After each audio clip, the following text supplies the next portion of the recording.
হরে কৃষ্ণ। আজ আমরা আলোচনা করব ভূত পিশাচ সম্পর্কে। পিশাচ কাকে বলে, দেখতে কি রকম, ওরা কি খায়, ভূত কি বস্তু, ভূত কাকে বলে, ওরা কি খায়, কিভাবে খায় ইত্যাদি। তাহলে চলুন দেরি না করে প্রশ্নের উত্তরগুলো গরুড় পুরাণ থেকে জেনে নিই।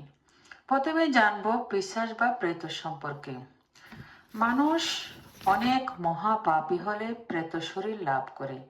মানুষ যখন অজ্ঞানতার দ্বারা বা লোভবশত অথবা ভুলবশত যে কোনো কারণেই হোক মহাপাপ করে, তার প্রায়শ্চিত্ত না করে মৃত্যুবরণ করে, তখন সে মহাপাপ তাদের অনুসরণ করে।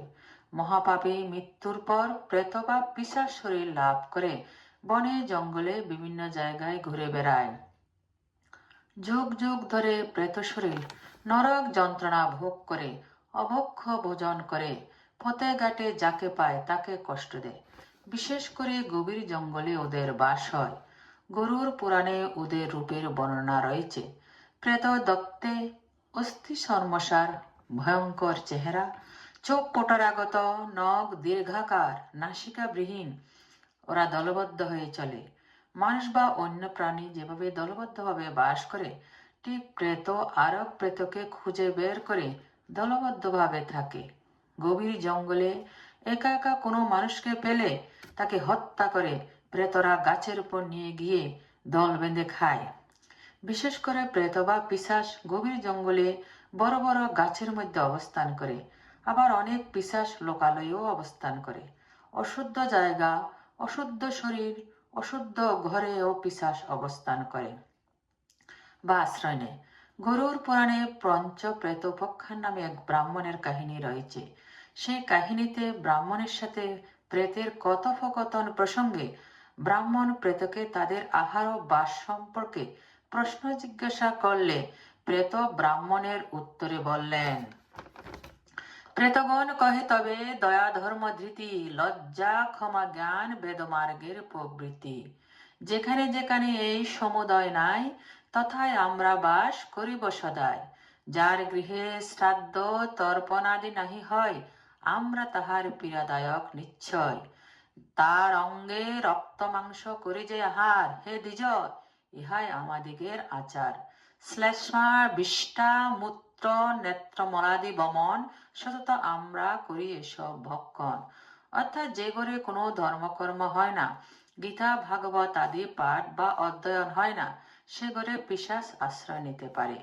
যে ঘরে শ্রাদ্ধ তর্পণ আদি করা হয় না বা পূর্বপুরুষের জন্য কোনো ক্রিয়া অনুষ্ঠান করা হয় না, তাদের ঘরে পিশাচ বা প্রেত বাসা বাঁধে এবং ওদের শরীরে আশ্রয় করে। যারা কোনো ধর্মীয় ক্রিয়া অনুষ্ঠান না করে অশুদ্ধ চলাফেরা করে, পিশাচ অশুদ্ধ শরীরকে আশ্রয় করে শরীর থেকে রক্ত মাংস শুষে শুষে খায়। অনেকে আছে অনেক দিন পর্যন্ত অসুস্থ হয়ে পড়ে থাকে, রোগ ধরতে পারে না। কি হয়েছে? দিন দিন শুকিয়ে যাচ্ছে, শরীরে জ্বর যন্ত্রণা ব্যথা অনুভব করতেছে, কিন্তু বুঝতে পারে না যে তার শরীরে পিশাচ আশ্রয় নিয়েছে। পিশাচের খাবার হচ্ছে মলমূত্র, কফ, সর্দি, চোখের ময়লা, গায়ের ময়লা, বমি, মানে যত সব নোংরা বস্তু রয়েছে তা সব পিশাচের খাদ্য।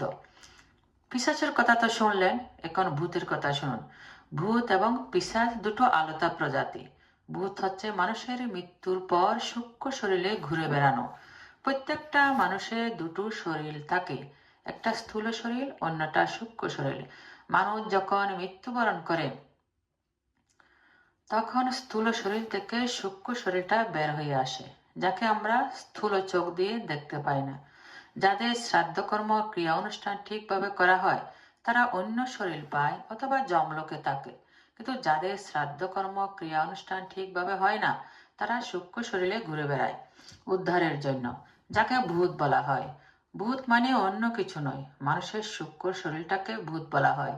ভূতেরও ক্ষুধা তৃষ্ণা রয়েছে, ওদের মনেও বিভিন্ন ধরনের বাসনা জাগে, কিন্তু শরীর না থাকার কারণে, মানে স্থূল শরীর না থাকার কারণে ওরা ভোগ করতে পারে না। তাই তারা তাদের উপযুক্ত কোনো শরীর খুঁজে বেড়ায়, যাকে আশ্রয় করে তাদের ভোগ বাসনা পরিপূর্ণ করতে পারে। পবিত্র শরীরের কাছে ওরা আসতে পারে না, তাই যদি কেউ অপবিত্র বা নোংরা চলাফেরা করে, সে সমস্ত শরীরকে আশ্রয় করে ভূত তাদের পূর্ব মনোবাসনা পরিতৃপ্ত করতে চায়। মানুষের শরীর ছাড়ার পর পাপের মাত্রা অনুসারে সূক্ষ্ম শরীরের বিভিন্ন রূপান্তরিত হয়, যেমন ভূত, পিশাচ, ব্রহ্মদৈত্য, প্রেত ইত্যাদি।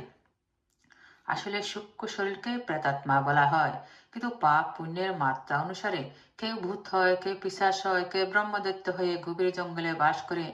আবার কোনো কোনো প্রেতাত্মার চেতনা শুদ্ধ থাকে, ওরা মানুষের কোনো ক্ষতি করে না।